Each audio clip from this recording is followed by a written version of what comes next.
Welcome back into another episode of Tide Talk Live. Stacey Blackwood, joined as always by my good buddy Jake Thomas. Jake, what's up, buddy? How you doing? Man, I'm doing great. Great episode you put out the other day, solo, Stacy. Yeah, but I'm glad to be back. Part of this, we're going to look at the offensive line today, so I'm excited. How you doing? Oh, I'm great, man. Doing great. Looking forward to today's show as fall camp is right around the corner. So we're going to do some kind of position previews as we enter fall camp and get ready for the 2023 football season, which is just right around the corner. So look forward to that conversation about the offensive line. Before we dive too far into that, make sure you do like, share, and subscribe today. Hit that bell notification so you don't miss any of our content here at Tide Talk Live. We're also free and available on Apple Podcasts, Spotify, Amazon Music, just wherever you find your podcast, you can find us there as well. Jake, offensive line, that has been a heavy topic of conversation really over the last couple seasons for the Crimson Tide. There's some big question marks, really. If you think about what all's been going on with the offensive line over the past couple seasons, hasn't been as dominant as what Tide fans had hoped for or got accustomed to Mm-hmm. under Nick Saban. But it kind of feels like they're moving back towards that just a little bit. What's your initial thoughts of the offensive line as a whole heading into 2023? Initially we know that there's three spots that are guaranteed pretty much. You can say confidently that JC Latham, Tyler Booker, and Seth McLaughlin have locked up spots. So that leaves two spots open. Right now is Darian Dalcourt is probably going to be that left guard spot, and then we're going to have Elijah Pritchett at left tackle. But overall, the offensive line as a whole has gotten better. Especially we saw it last year, just getting more physical in the trenches. It seems like we've lost that, a couple years ago. And a lot of mental mistakes on the offensive line that's happened in the last couple of years. Hopefully, we're getting rid of that as well. But there's a lot of leadership up front. I know Tyler Booker, I believe, is like a sophomore, but everybody's raving about his leadership down there. JC Latham, we know, is a leader, and they've been talking big, but talk is cheap. It's time to get on the field and back your words up. So I'm hoping what Tyler Booker and JC Latham, all them guys talking about the physicality coming back. I hope they prove it this season because that's what we've been lacking in mentality and then physicality to make that next step and get back into the college football playoff.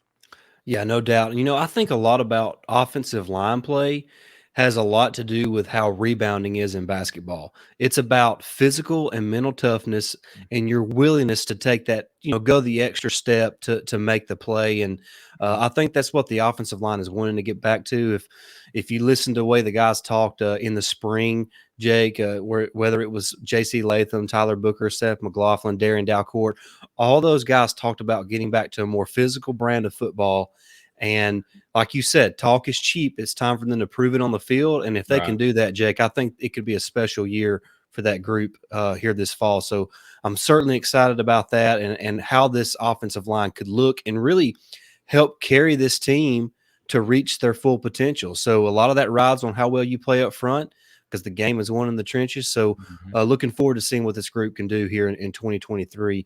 Jake, you briefly mentioned what that left side of the offensive line could look like here this fall. Jake, as we get ready for fall camp to start and then to begin practice, most likely the later part of this week, what would be your starting five right now?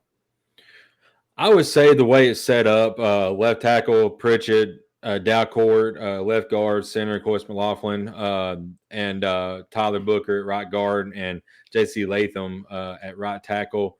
Uh, and that is as of right now. We can discuss further, later on, what could happen. But as I see it going into camp, that's how it's going to be set up as of now. Yeah, I would tend to agree with you because I mean the truth is that's what it looked like all throughout spring. That's the way it looked at the end of spring, and I know there's a lot of talk about Caden Proctor, and we'll kind of get to him in a minute, Jake. But we can only go by what we've seen and what we know. And what we know is at the end of spring practice, it was Elijah Pritchett at left tackle, Darren Dalcourt at left guard, Seth at center, Mm-hmm. Booker at right guard, and Latham at right tackle. So they haven't really been practicing the way they're going to be practicing here in a week or so. So Right. nothing to me can be, changed at this specific moment. But I think changes are maybe not inevitable, but they're likely to come. But more specifically on that left side of the ball, because I believe from Seth McLaughlin over to J.C. Latham, it's pretty much set in stone unless you could see a J.C. Latham move over to that left side. So, Mhm. but until we see that happen on the field, Jake, I think you have to assume that it's going to be the way it was at the end of spring this year with Elijah Pritchett at left tackle and Darren Dalcourt at left guard. But I think if there is going to be movement, it will be on that left side.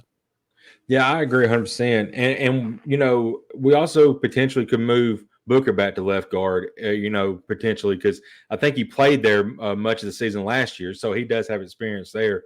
But they're interchanging. I could see either Caden Proctor take over the left tackle or maybe getting slotted in left guard with Pritchett still being the left tackle as well.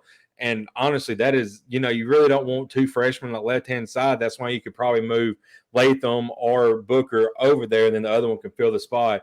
But if they set it like that and it is Proctor and Elijah Pritchett going in the first game of the season, I still feel really great about it, about our chances, because both of them guys, Proctor is a beast, and Elijah Pritchett's shown that he's capable. I know he didn't really have that great of an A day, but he is very capable and very talented. I think he can get the job done as well. So I'm excited to see how it plays out.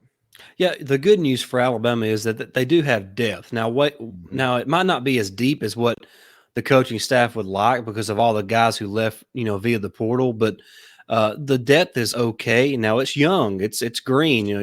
We're talking about Caden Proctor, a true freshman. You got Wilkin Formby, Miles McVay; Mhm. those guys are true freshman tackles as well. But so you get past those guys, it's a lot of young faces, but I'm with you. I'm confident in who we have. It's just about getting on the field and proving it, under the lights, with 100,000 people in the stands. So that's Mhm. totally different than practice. But as we kind of shift to look at what could maybe happen with the offensive line, we've already talked about who we think is going to be the starters, when they arrive later this week to start fall camp. If you had to say what the offensive line was going to look like when September 2nd rolled around against Middle Tennessee State, would it change any, Jake? Do you think there's going to be changes during fall camp? That's a great question, Stacey. You could potentially see it. Just depends who comes in with the right mindset, and and don't go in thinking, okay, my spot is secure, because, like you said, Stacey, there's a lot of talent behind the guys. They're green, they're young, but they're hungry. Caden Proctor gets brought up a lot, but Elias, Elenio, I can't think of his last name, but or it's really hard to pronounce. But anyway, he's a lot of people is high on him and saying that he could potentially come out of fall camp with a starting job. So there's hungry guys behind these guys that are there. So they're going to have to play up to their potential in the fall camp. If not, there's going to be some guys on the field that is making their true freshman start at Alabama. Yeah, I think there's certainly room for, like we've kind of talked about already, room for some movement. And a guy that's not getting a lot of talk is Terrence Ferguson, a redshirt Yep. sophomore. I Hmm. think he's going to be a great guard for Alabama before it's all said and done. And it could be as early as this year. Hmm. Darren Dalcourt's a guy who I have a lot of respect for. He's stuck it out. He's dealt with a lot of injuries in his time at Alabama. Yeah. Maybe not the most gifted player, not the most physically dominating player, but he just he's good enough to play. And so and I know that's not the standard at Alabama, but when a guy's been there as long as he has been there, and as many games as he's played in and snaps he's played for Alabama, it's going to be hard to unseat him. But I look at a guy like a Terrence Ferguson. He certainly has a chance to maybe make some noise this fall.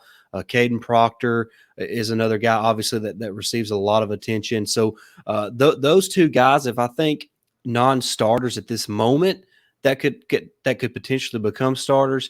Those are the two guys that I would go with, because I really believe those guys' futures are really bright. And Caden Proctor, I know it's been said time and time again, Jake. He's just one of those special, unique talents that I'm not sure you can keep off the field. And it Hmm. could be like what we saw last year with Tyler Booker, Javion Cohen, and Emil Ekiyor, where those three guys rotated the two guard spots.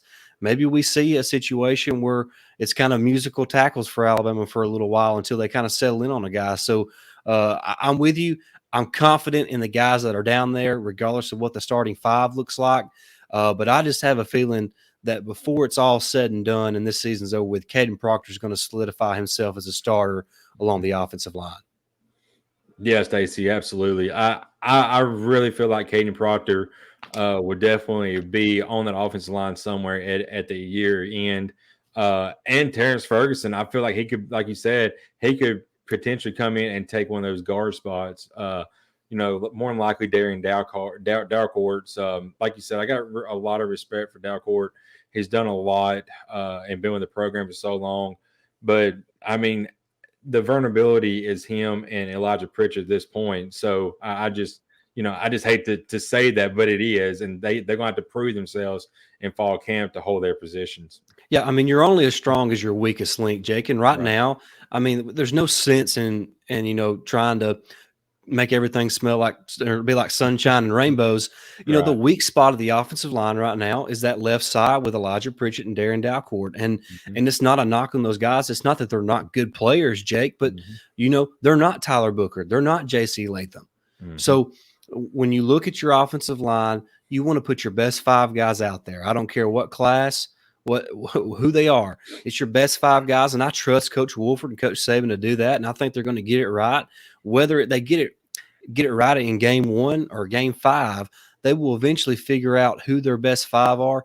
And it's not always about the most talented five. It's the best. It's the five who have the most continuity, the most chemistry, who work together the best. So there's a lot of variables when it comes to playing the offensive line, and I just put my trust in what Coach Wolford sees and what Coach Mm-hmm. Saban sees. And they're with them every day in practice. They understand their strengths, their weaknesses, and how they communicate with each other and kind of rely on each other, because it's football is a team sport, but the offensive line is they might as well be holding hands the entire play. I mean, that's basically what they do. That metaphorically they're holding hands throughout the play to set up for the other offensive playmakers to make plays. Yeah, 100%, Stacey. And before we get out of here or move on to our next topic, I'm not sure what else you've got, but I just want to give some love, like you said, to Coach Wolford. I mean, Nick Saban, wanted. I mean, it seemed like he wanted this guy here at Alabama, but and he went and got him. And what Wolf has done since he's been down there is amazing. Not only coaching these guys, but going out and recruiting the guys he wants, and that is the big physical guys, the just maulers inside, and that's what we've been lacking. And Saban, I think, realized that. I was like, man, I gotta go get somebody. When Wolf was at Kentucky, I can't think of the lineman that he got, but he beat Alabama out for that lineman, and I mean went to Kentucky.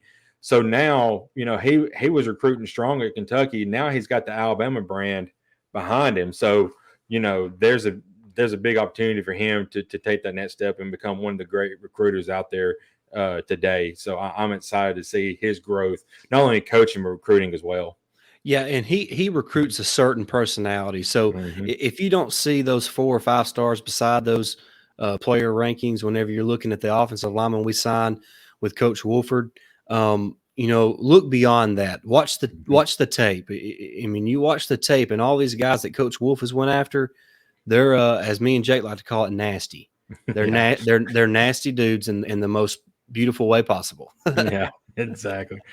Oh man, yep. But yeah, I'm excited about what this offensive line could look like, Jake, because I really feel like it has a chance to be a special group for Alabama this year. And with all the other question marks on the offensive side of the ball at quarterback, and even kind of wide receiver and who's going to step up there, it's going to be important for this offensive line to kind of impose their will early and often, and help open up lanes for that slew of running backs that we have there in Tuscaloosa. So Yep. it's going to be a big year for Coach Wolf and that offensive line, and I'm certainly excited to see what they can do. Absolutely, man. I'm excited for the season. I mean, it's less than a month now, I think, or getting close to being less than a month. What, 6 Saturdays left? Maybe 5 Saturdays now. So, it's coming, and I feel like this team, a lot of people sleeping on them, and that's a bad thing to sleep on a Nick Saban led Alabama team. Well, I tell you, you can, the offensive line doesn't get a lot of love, really.